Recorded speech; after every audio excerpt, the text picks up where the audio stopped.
नमस्कार, आदाब, अभिनंदन। आपका दोस्त और होस्ट रविशंकर फ्लोरिया आपके अपने यूट्यूब चैनल इंग्लिश गुरु स्टडी शुरू में आपका हार्दिक स्वागत करता है और हार्दिक अभिनंदन करता है। मेरे प्यारे दोस्तों, आजकल हम सिंगुलर नाउन से प्लूरल नाउन अर्थात एक वचन से बहुवचन बनाने की सीरीज चल रही थी और जिसका कि 2 पार्ट हम कंप्लीट कर चुके थे और आज हमारा तीसरा पार्ट चल रहा है। और जो तीसरा पार्ट चल रहा है बहुत इंपॉर्टेंट पार्ट है और आपने देखा होगा कि एक वचन से बहुवचन बनाने के कुछ रूल्स होते हैं, जैसे एस लगाने के नियम, ईएस लगाने के नियम, और ये दोनों ही नियम हमने यूज कर लिए हैं और इसमें 7 नियम हमने पढ़ लिए हैं। और आज का जो हमारा नियम होगा कि आईईएस लगाकर हम कैसे किसी भी नाउन का प्लूरल बना सकते हैं। तो चलते हैं बिना समय व्यतीत किए आज की क्लास की ओर। तो आपको पता है कि हमेशा नाउन के अंत पर ही शब्दों को हटाकर या उन्हें आगे पीछे कर कर हम प्लूरल बनाते हैं और अभी तक हमने एस लगाकर और ईएस लगाकर देखना सीखा। तो आज देखते हैं कि आईईएस लगाकर कैसे हम प्लूरल बनाते हैं और क्या होता है। तो देखिए आपकी स्क्रीन पर और रूल लिखा हुआ है कि if the last letter of any singular countable noun is Y, there is a consonant before Y, then remove Y and make plural by adding IES.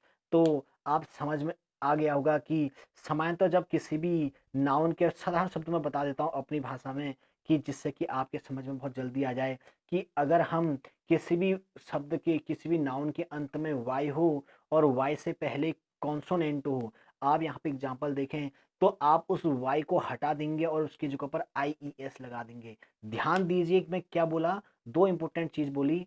एक तो अंत में वाई होना चाहिए और वाई से पहले क्या होना चाहिए, कॉन्सोनेंट होना चाहिए। कॉन्सोनेंट बार बार आपको एक चैप्टर मैंने पढ़ा दिया है वावल और कॉन्सोनेंट के अंतर्गत। जो 21 कॉन्सोनेंट होते हैं आपने ध्यान देना है कि जो कॉन्सोनेंट है वो कॉन्सोनेंट कैसा होना चाहिए, ठीक है, वाई से पहले होना चाहिए। अगर वाई हो और वाई से पहले कोई कॉन्सोनेंट हो तो आपने वहां पर उस वाई को रिप्लेस कर देना है और आई ई एस लगा देना है। बहुत सरल क्वेश्चन है, बहुत सरल एग्जाम्पल है। तो ये 8वां एग्जाम्पल है, 8वां रूल है आपके प्लूरल बनाने का सिंगुलर से। तो पिछले हमने 7 रूल पढ़ लिए थे, आज हमारा तीसरा पार्ट शुरू हो रहा है। देखिए पहला एग्जाम्पल, LADY। आप देख रहे होंगे कि अंत में y है और y से पहले डी मतलब डी कॉन्सोनेंट है। तो इसका मतलब क्या है रूल, कि आपने y को हटा देना है और उसकी जगह पर IES लिख देना है। तो आप इस वीडियो का इस स्क्रीन का आप स्क्रीनशॉट ले लें जिससे कि आपको रूल को लिखने में कोई दिक्कत ना आए। और वैसे मैं बोल भी रहा हूँ, स्पीक भी कर रहा हूँ जिससे कि आपके समझ में जल्दी आ जाए। तो लेडी मतलब होता है एक औरत, ठीक है ना। अगर हमने बहुत सी औरतों की बात करनी है तो आपको पता होगा कि LADY, ठीक है ना, लेडीज। तो BABY बेबी, तो BY देखिए आप अंत में Y है और उसके पहले B है। तो अब देखेंगे Y से पहले कॉन्सोनेंट है, रूल फॉलो हो रहा है, तो इसका मतलब IES लगेगा। तो Y हट जाएगा। सिटी है, सिटी मतलब शहर, CITY। Y है, Y से पहले T है तो T तक ही रहेगा, वाई हट जाएगा, सिटीज हो जाएगा, CITIES। ओके, स्टोरी, ठीक है ना। अंग्रेजी में 2 स्टोरी होती है, एक तो STORY स्टोरी मतलब होता है कहानी, ठीक है ना, और एक होता है स्टोरी, स्टोरी मतलब मंजिल, जो वन मंजिल जिसको टावर बोलते हैं ना, मकान में एक के ऊपर एक, तो स्टोरी मंजिल। तो STORY, देखिए वाई है और वाई से पहले आर है, कॉन्सोनेंट है, इसका मतलब ये कहाँ क्या होगा, IES लगेगा, वाई हट जाएगा। आर्मी है, आर्मी मतलब सेना, सिंगुलर नाउन के लिए यूज हो रहा है। अगर हमने बहुत सी आर्मियों की बात करनी है, ARMY है, वाई हट जाएगा, IES में बदल जाएगा। क्या है रूल, एक बार और बस देख लीजिए कि जब किसी भी नाउन के अंत में वाई हो और वाई से पहले कॉन्सोनेंट हो तो वहां पर IES हो जाता है। ड्यूटी, ड्यूटीज हो जाएगा। फ्लाई उड़ना। सैलरी, सैलरी मतलब होता है तनख्वाह, ठीक है ना। पे, सैलरी मतलब आपकी जो ठीक है इनकम होती है, आपकी जो सैलरी, आपको उसको काम के पड़ने बदले में आपको जो उसका मेहनताना मिलता है, ठीक है, उसको। नर्सरी, आप देखना नर्सरी मतलब होता है बाल कक्षा, आपने देखा होगा नर्सरी LKG, ठीक है। तो नर्सरी मतलब होता है NURSER, नर्सरी की स्पेलिंग है, वाई से पहले आर है तो इसका मतलब IES लगेगा। तो नर्सरी 2 चीज़ों में यूज होती है, एक तो आपके लिए बच्चों के लिए, जो बच्चे जहाँ छोटे बच्चों के तैयार किए यदि पौधे तैयार उसको, और नर्सरी यहाँ पर पेड़ पौधों का रोपण करते हैं उस स्थान को बोलते हैं जहाँ पेड़ पौधे, छोटे छोटे पेड़ लगाकर एक पैकेट में पॉलिथीन में रखा जाता है, फिर उनको डिस्पैच किया जाता है बाद में, ठीक है ना, नर्सरीज। ठीक है। ओबिच्यूरी, ओबिट्यूरी मतलब होता है मृत्यु का समाचार, ठीक है। जैसे अभी आपको पता है कि चाइना ने इंडिया के बहुत 20 जवानों को, वीर शहीदों को शहीद कर दिया है। तो ओबिट्यूरी मतलब उनकी मृत्यु का समाचार, मृत्यु के समाचार को जो क्या कहते हैं, ओबिट्यूरी।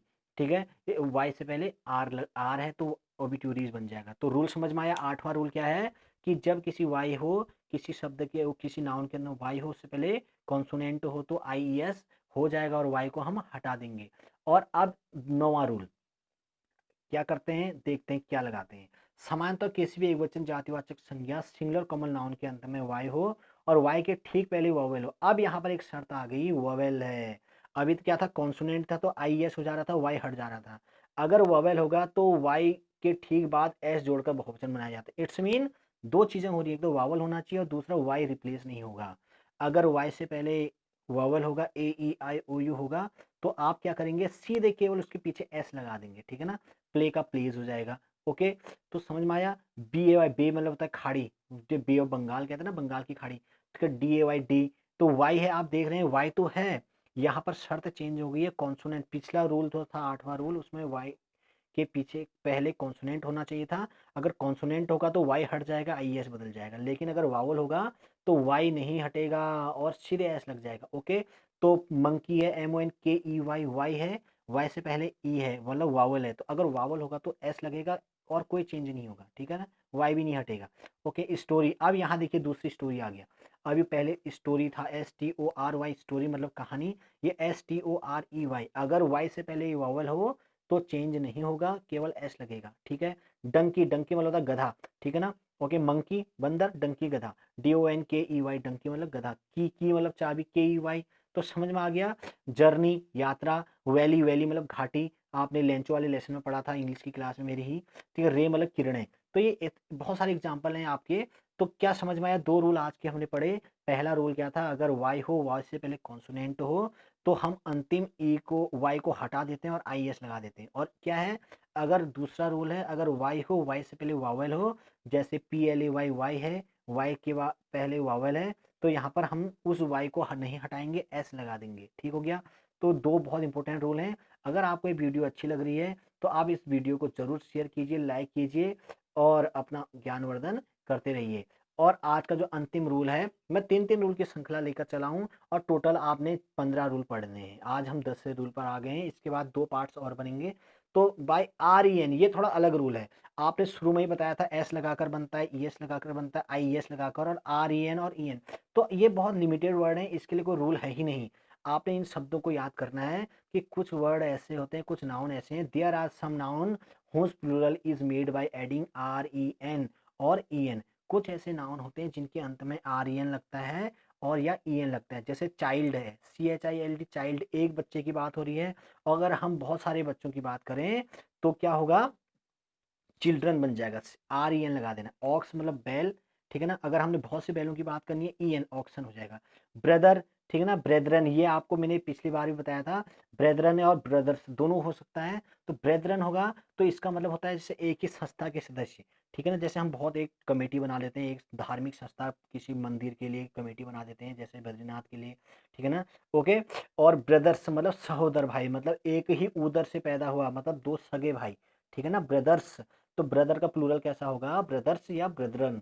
ठीक है, तो ये रूल आपको याद करने की जरूरत है नहीं, ये आपको एकदम हमेशा केवल 3 वर्ड याद रट लेने हैं, क्रैम कर लेने हैं। तो आपको ये रूल समझ में आ जाएगा कि कुछ वर्ड ऐसे भी होते हैं जिनके अंत में आर ई एन या ई एन लगाकर प्लूरल बनाया जाता है। तो इस प्रकार आज हमने 3 इंपॉर्टेंट रूल सीखे और हम अब अगली वीडियो में नेक्स्ट रूल को पढ़ेंगे, रूल नंबर 10, जिसमें कि हम एफ को हटाएंगे और एफ ई को हटाएंगे। तो उसके बाद में हम कल की बात कर ही करेंगे।